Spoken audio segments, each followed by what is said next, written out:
Welcome to H-Town. We're here with Blood Bros for Joe's Barbecue Bros. We're gonna get some cooking going, but first off, let's introduce yourselves. The baddest dudes from H-Town. What up, dog? What's up? How are you? Good. This is awkward, but it's okay. It's okay. that was my fault. That's natural, though, right? Yeah. Introduce yourself, brother. I'm Kui Hong. I'm the co-owner and pitmaster of Blood Brothers Barbecue here in Houston. He's a little subtle. These are James Beard nominated chefs, also top 50 barbecue joint. Oh, by the way, they got a Vegas location. Don't be humble. Don't be humble.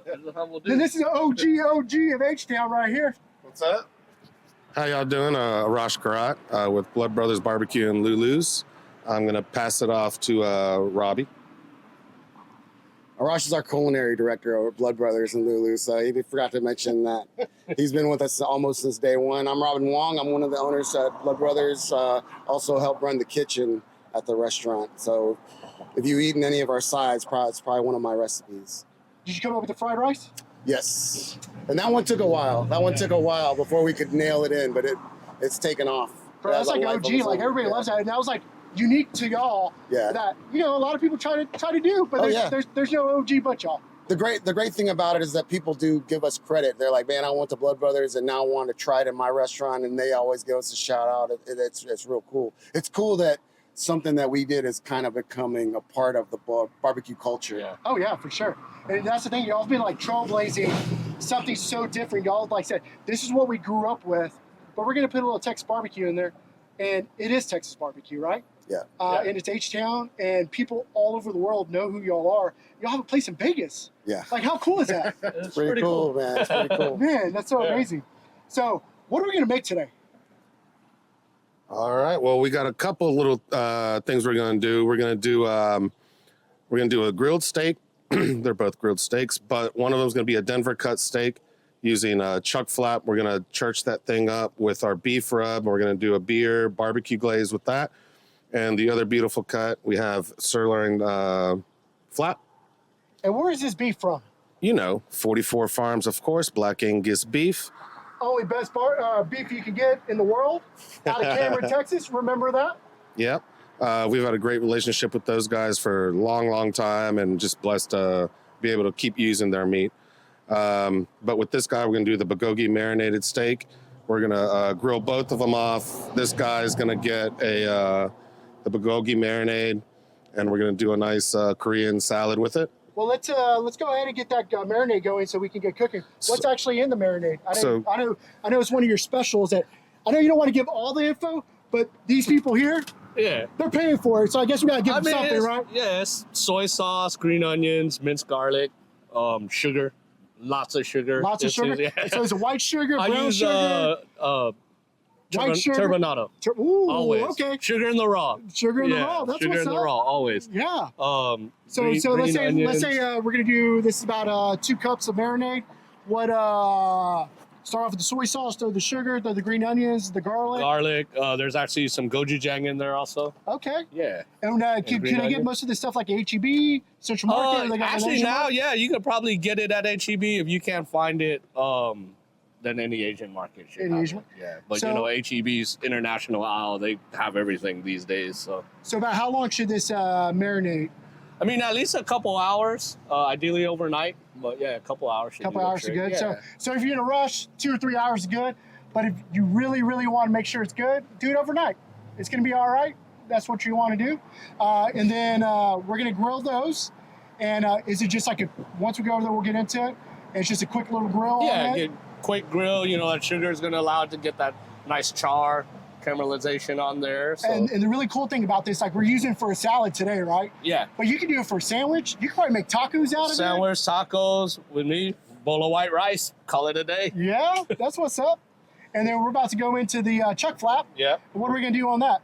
We're going to hit it with our Blood Brothers beef rub. So what's in that beef rub? You don't have to tell us all because they're going to get it. I mean, it's... But they want to know a little love. Garlic, onion, salt, pepper. Do y'all use this? Do y'all use this for y'all's briskets also? Yes. So this one, we don't add any salt and pepper in the rub. That way, if you're low sodium guy, you don't have to use it. But we normally will hit it with our briskets with salt and pepper first, and then this on top. So let me ask a question. Like, a lot of rubs, there's a whole bunch of just stuff in it.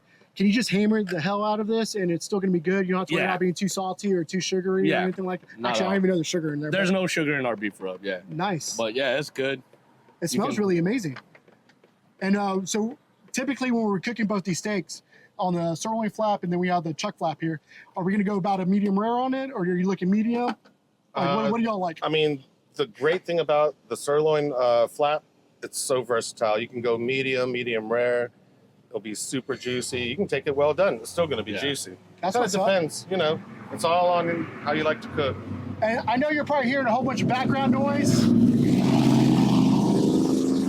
But you know what? This is raw. You're not going to get this anywhere else. We're literally In the hood. backyard. Like, where else are you going to get that at? Nowhere, right? Everybody wants all this picture perfect stuff. Not us. Yeah. We're just over here drinking a cold Lone Star. Has some 44 farm beef that we're about to throw on the Nomad. And you know what? We're just enjoying life right now. And Yes, we're sir. so lucky to be here. Like, thank you so much. Oh, thanks for coming by. Yeah, for sure. Like, we got these marinated. Next time you see us, we're going to be throwing this on the Nomad. Let's go.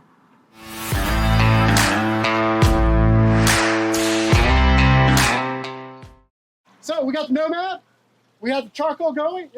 It's ripping hot. Damn, it's hot. But that's what we want, right? We're about to start grilling. The good thing is we have 2 cooking surfaces. So we can get the sirloin flap going on one side and we get the chuck flap going on the other side, right? Yeah. Let's get going. Do that. So Qui's about to throw that down. Again, we're looking for the high heat, juicy Ooh, sear. That's what's up. So you started cooking in y'all's backyard when you first got going. I heard y'all were just cooking food out in the driveway. Yeah, well, you know, I used to grill a lot. You know, Super Bowl parties, just have get-togethers at my house. Never barbecue stuff, man. Never thought my thing back then was But isn't it a thing like even grilling is barbecue, yeah, right? open fire stuff, yeah. But you know, I was always do stuff like this. You know, Terry and Robin owned a bar, and we started a steak. Well, Hey, go ahead. Like, They- it's a they free use- pub. What's a bar? What was it called? We had glitter karaoke in Yeah. Midtown, Houston. We did a steak night every Wednesday. We would do the steaks. and And he then wanted to start playing around with some barbecue. So he was like, man, I got some free time. I'm going to bring up some, I think it was the first one was a pork butt. yeah, the first one I tried to cook on my own because I used to be like, I don't have 10 hours of my life to waste cooking barbecue. You know? Yeah, play. So I did that at the house one time, but the first thing I think I brought to glitter were ribs. Because I would, you know, we both all had day jobs. I did aquariums with my uncle for 30 years. So on Wednesdays when we did the steak nights, I got off early and ran home, freaking threw some ribs on my grill back then. And What, did you have a Weber? Weber? Not even the smoker, just the kettle. Oh, yeah. Bank those Did coals. you, put the water pan underneath and everything? No, No water pan. You're a bad man. Yeah. You're a bad man. Yeah. Yeah, So next we're gonna get the little glaze going, barbecue glaze. A little bit of the SWAT sauce, Got some Lone Star going in there. little crispy Lone Star. We're also gonna hit it with a little bit more of the beef rub. And you know what? Most people say how much you put in there. Just put a whole bunch, you know. Because at the end of the day, we want to make sure you keep on buying the seasonings, also the salt, the SWAT sauce. Because at the end of the day, this is how they get paid. Like, we make great barbecue, they make amazing barbecue, but we want them to be able to take a little piece of it home. Because this is what we're doing: grilling it up, making a sauce that we're gonna be able to throw into. We're gonna make a steak salad, right? Yeah. With this, and then you got a Sando that you're gonna make with the chuck flap, right? Yeah. That's what's up. You get some yeah. sears going right there. And you know what? You may have seen like it got a little darker, but that's okay. This is what happens in your backyard. Rain comes, do you stop? You don't. You find a pop-up, you figure it out, get underneath trees, and it all works out. So how long have y'all been in y'all's brick and mortar? Going a little over 4 years. Bro, it's flown by. It was just end of December. Oh yeah, because y'all literally made top 25, top U25 like a month after y'all opened up, right? Or 2 months afterwards? It was like a year after, I think. Was it? Because we opened in late 2018. Okay, you're right. Because Yeah. 2019, I think the list The came list, out. yeah. Yeah, I think And- it was like summer 2019, I think. Nice. Yeah. Then you got James Beard nominated in 2022. Last year's, yes. Yeah. Yeah. That's absolutely amazing. Yeah, And that was of course, top 50 barbecue joint. Yes, and then sir. when did y'all open up Vegas? 1 year or 2 years ago? Year and a half. Year and a half ago. Right halfway, yeah. And then y'all just opened up a new spot about 3 months ago, 4 months ago. I'll let them talk about that. What's that baby that y'all opened up? So during the pandemic, we started transitioning our menu, just, trying to figure it out, just like everybody else did. And we started making a lot of sandwiches. Well, to have great sandwiches, you got to have great bread. So we were buying a lot of our bread from Lissa Dole, and she wasn't really happy where she was at. And so we decided, we love her so much, we're not going to stop using her products. So why don't we partner with her and open up a bakery so that we can provide our own breads as well as provide bread for some of our restaurant That's friends so around amazing. town.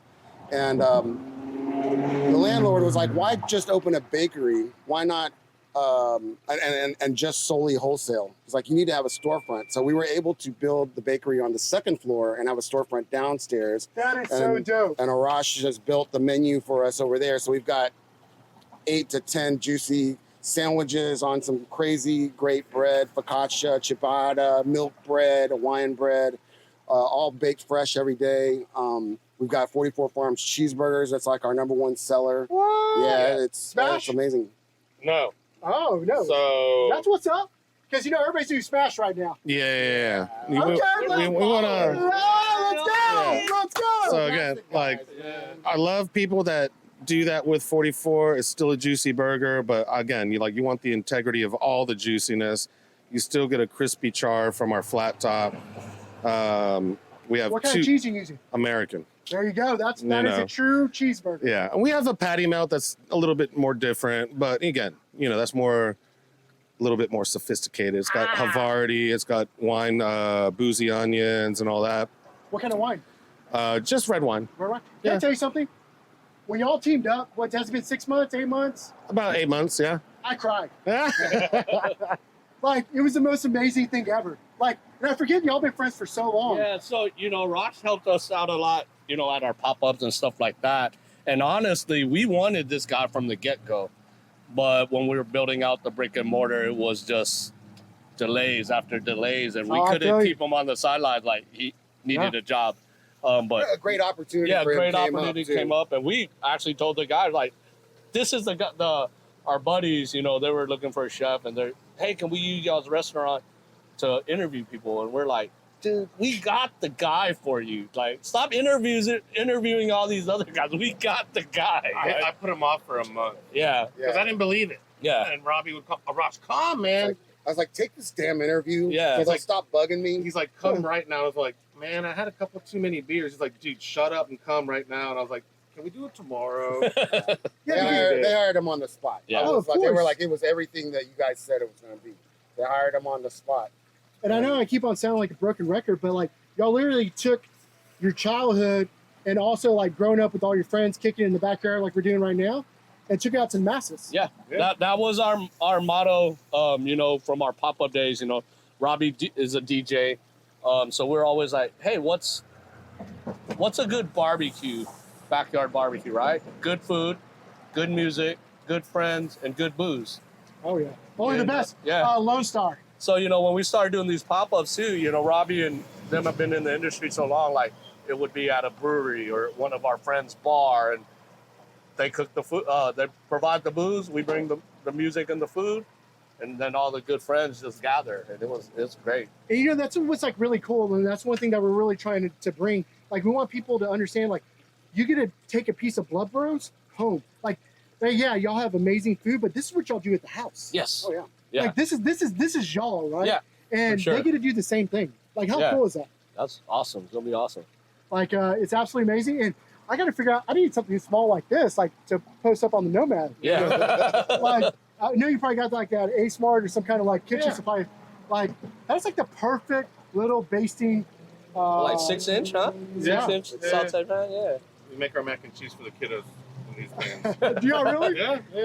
Man, y'all do Because it it's a first perfect class. portion. It really is. Like our mac and cheese, like at both locations. Like it's different, but again, something like you're not gonna have at another spot. At So- Blood Bros, it's smoked Gouda. Ours is a little Damn. bit more like at Lulu's. It's a little bit more elevated, kind of like Velveeta shells, you know, but it's like way juicier. So I know we're waiting on this one to get done, but we pulled off some of the sirloin flap for the salad. That one has. So I think we go about every 3 minutes flipping this over. Yeah. Yeah. And you just Or like if you like to drink, you can just leave it one side down, drink your beer, and then flip it. so about a beer. Perfect. Perfect. But if you're using a thermometer, if you want about a medium rare, go to about 125, 130. The temperature rise. If you want medium, you know, go up to 140. And before, as we get over there, you pulled it. It's going to be rusty. Rest your meat before you slice. I don't care what anybody says. It does look good for the gram to slice it hot, but then you don't get to enjoy the meat. So rest. And never squeeze your briskets. Never squeeze your briskets. Yeah. Okay. So I know there's going to be a lot of haters like, why is this guy flipping the steak so many times? Honestly, I'm trying to build this lacquer of this light basting because the barbecue sauce has a little bit of sugar. The beer is not really cooking down. It's just adding a little bit more crispiness to it and all that. So yeah, I'm building a kind of lacquer glaze. So it's not like going to get super burnt. So we're doing it kind of, it's not low. This is hot, but I'm moving them around a little bit, you know, just getting a nice little charkiness, but keeping it juicy. So yeah. And again, at the end of the day, no matter if you have a Nomad or you have a Weber or PK grill or whatever you have, just want to be able to control your fire. Know what it is. As you can see, got a nice, beautiful crust happening right there. That's also what you're wanting. And we just have a good fire going. And ultimately, you can't mess it up. Always have a hot spot, a cold spot. So if it starts flaring up, you can push it away from the fire. But don't be afraid of it. Like, do not be afraid of the fire. So, is there anything for the backyard cook that you want to tell them as they're cooking, like chill out, at the end of the day drink some more beer or drink some more sweet tea? Definitely drink more beer. Always got to stay hydrated, right? You don't want to pass out while you're cooking. So like when you first started Blood Bros, I know you already was a parking lot, or excuse me, your driveway, but even before that, friends and family coming over, like what was the most like friends and family you had at one time that you're feeding? Oh man, like we've been Super Bowl, like yeah, Super Bowl. So how many people said? How many people roll up? 30, 40 people. And how many people said your food's incredible? Oh, they all lied to me and said it was incredible, man. Yeah. But is that the greatest feeling in the world? Yeah, it is. But then now I look back at those old people, I'm like, y'all fucking lied to me. Like, this shit looks terrible. But that kept pushing us, right? Yeah. So now we're, you know, that's the one thing you said, like advice, is just be patient. You're not going to nail it your first time. Oh, yeah. You look back at the pictures that when we started. And honestly, like, even that, it was a matter of really, like, some pictures, I look back now, I'm like, man, this looked great. Why did this cook the next one? It was a consistency, right? But, you know, when you're cooking once a month or twice a month, it's hard to, you know, nail it. And you're 100% right. If you're cooking for your family and you want to make that investment, 44 Farms Beef is the only way to go. You can actually go on the website, Google them, and you can buy beef from them directly. Yeah. And let me tell you something. It's magical. Yeah. It really is. And that's the other tip, like, start with good meat. Like, you don't want no commodity meat, then you're going to have to work 10 times as hard to get because like look product, like you know? This crust that we're getting, and how many times he flipped it? He flipped it. This is like your first flip on this one, that one's right? your first flip, yeah. And it's okay. Like, don't be afraid of your heat source. It's going to be okay. It's going to be okay. So, are these one of those about wrapped up so we get some sandwich making, or do you need a little more time on one of them? They're Gucci. All right. Yep. So, we're going to wrap this up, pull this off. Again, you're looking for about 125, 130, a good medium rare, and we'll get the sandwich making going.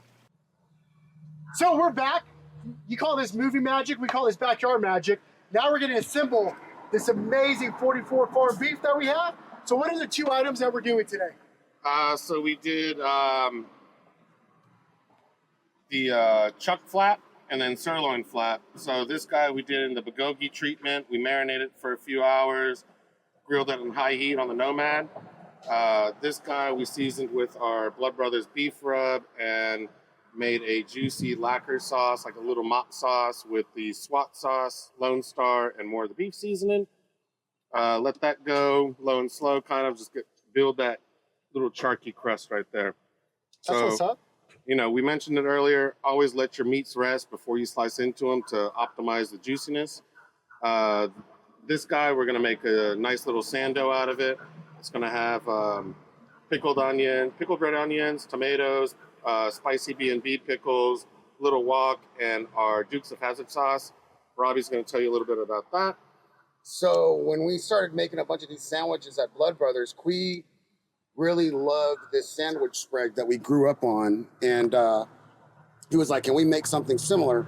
So we take our Duke's mayo, we roast off some red bell peppers, puree that, add some. Do y'all smoke it or do you just roast it on the grill? Roast it on the stove top. Oh, nice. Yeah, and then we'll let it sit and peel it off and throw it in there. We have some pickled Tabasco peppers. Yeah. Throw that in there and some pepperoncinis. Oh, throw nice. that in there. It's got a little So it's nice spice, little but not like right. There's a little ketchup in there too. It's got a nice little kick, but it's nice. It's a really nice little sauce. I'm gonna steal it. I'm sorry. Oh yeah, absolutely. But we love to put it on our sandwiches to give it a little extra, punch. I love we it. even use that same sauce at Lulu's. Oh, nice. And people love it on the BLT and a few other sandwiches. But, honestly, good bread, good spread makes a great sandwich. Nice. We're using the ciabatta from Lulu's. Alyssa Dole's ciabatta. It's one of our most popular breads that we use. Yeah, 2 sandwiches with that, a veggie halloumi and a chicken ciabatta. And the people love it. All right, let's get the sandwich going. So we're going to get the ciabatta. What goes first on there? So we're going to do the Dukes of Hazzard spread on both sides. Well, you know what? Let's slice the meat first. Oh. While I'm doing that, Robbie's going to church up the salad for the bulgogi. That's going to have our my spring mix, some crunchy cabbage, other little goodies in there, the gochujang dressing, some fresh red onions. This one is basically gochujang, sesame oil, garlic, green onion, sugar. I'm sorry, I got to steal a piece of this. Like, look at that right there. So yeah, I mean, honestly, we cooked this for about 10-15 minutes, flipping, glazing, all that. And again, look, super juicy. That perfectly. flavor is unbelievable. Like, Super. my stuff never tastes like this. Oh, so good. So we're gonna just brush this guy. So if you want, you can toast a bun. Oh yeah, we did on the Nomad. The coals are still pretty hot, so I didn't even butter it or oil it. You can just see It's like beautiful. I mean, we use olive oil in this bread, so there's natural oils in there, so you really don't gotta do too much to it. And is that like a Texas spin on with some avocado in there? A little guac. We're gonna put that on the top side. Yep. On the bottom side, we're gonna load it up. Little pickle action. These are our spicy B&B pickles. Gotta put some tomato. A little tomato. Usually we'll put salt on there just to make tomatoes pop. I do the bet on that. I'm just gonna layer the juicy little steak on there. Like, this is like the perfect backyard sandwich. It is. We're gonna throw a little provolone, Ooh, give it a little saltiness. little pickled onions. Both locations, Lulu's and Blood Brothers, both have these boys. So you're telling me there's 2 places they can get this sandwich? Not yet. No, we're just doing this for this backyard cookout. First time. This y'all is a get the special first- one. y'all This get is the a one-off first just for edition. Joe's Bros. Yeah. First edition. So I'm gonna tell you slice it up because I don't want to be selfish. All right, Slice it But- up. but- slice them up. I want to get a bite of this. Oh my God. Look at that right there. I guess I was selfish and took, you want to cut this up? Go ahead. Get it? All right. You don't Look at this right here. No, I sure don't. What? Oh my God. There you go. This is a backyard sandwich? Maybe we should sell it, huh? This is a Jay's beer sandwich. I don't know what you're talking about. That was damn good. Oh my God. So you literally, time out. So we literally use your rub, we use your SWAT sauce, we use a Nomad, and you can make this in your backyard. Yeah, maybe a couple beers. And 44 Farms. That's the difference. It has to be 44 Farms. So we got a salad coming up. All right, well, you got Should have ate that. the salad first, right? Man, No. Like, I'm sorry, I'm being selfish. I'm eating it all right now. Got a bulgogi. This is from the sirloin flap. You could also do it with, skirt steak, but this one we use the 44 Farms sirloin. So whatever salad you want, mix. We'll have the dressing recipe on there. Put it in. Have some fresh onions in there. And you can just see how beautifully tender this 44 Farm meat is right there. Wow. You can actually, that'll be good in tortilla. Everything's better in tortilla. Absolutely. That is absolutely amazing. so Wow. just a little teaser. I don't know. I had to step away and wash my hands and on my face. Little teaser info. Troubadour Fest, 44 Farms, Barbecue Bros. That's going to be a little component. So just a little teaser. I just want you to know that these guys are absolutely amazing. And you get to make this at home. Like, wow. So you're going to top it off on the salad right up in there? Top it off. Yo, let's get another one. Throw that on there. Let's do some more. like 44 donated this meat, so we're going to make sure it goes to good use. Go get the 40. Wow. Step away, I gotta go get us some porks. Awesome. You know, keep slicing and dicing, baby. Yeah. This is absolutely so good. I need to go back to the sandwich. Like, y'all really don't have this on the menu. No. So this is literally just friends and family Oh, yeah. that y'all cook this for. So y'all have a recipe that's not even at the restaurant. And y'all can charge like $50 for the sandwich. Like, it's so good. And look, if you're on a keto, you got all this great meat, and you have a salad, so you're good. And I'm gonna enjoy this bread because you know what? This is homemade. And so other restaurants get to use y'all's bread too. Yep. Yes, sir. Yep. And so y'all Yes, give sir. it back to the community. That's what's up. Trying to do the Lord's work. I know we're waiting on this and we'll probably cut this out, but some bitch, this sandwich is way too good. We're back. We gotta go to some forks. Let's see how this is going. Let me get some, can I just go straight meat? Or I guess I gotta get some lettuce. Little roughage. You know what else would be good in there? Maybe it's like some some noodles. Oh, yeah. Some cold noodles, maybe. Oh, yeah, my God. that'd be Yeah. good. Like I said, if I was to eat this at home, it'd be a bowl of white rice, this meat, the salad on the side. Like, I don't think y'all realize how lucky you are. Y'all gonna learn something absolutely amazing that's gonna be so different that you're gonna do at home. And they made it so simple. Like, thank y'all so much. Oh, Thank you. Like, the Blood Bros, the first people on Joe's Bros backyard, like, I don't think we could have kicked it off with a better group. Like, thank you for letting us in your backyard. Thank you all so much for letting us come to H-Town. Like, thank you 44 Farms. Thank you Lone Star. Like, we're the luckiest people in the world. Thank Thank y'all. you. Having us. Thanks for I having love us. y'all so much. Yeah, man. Thank you.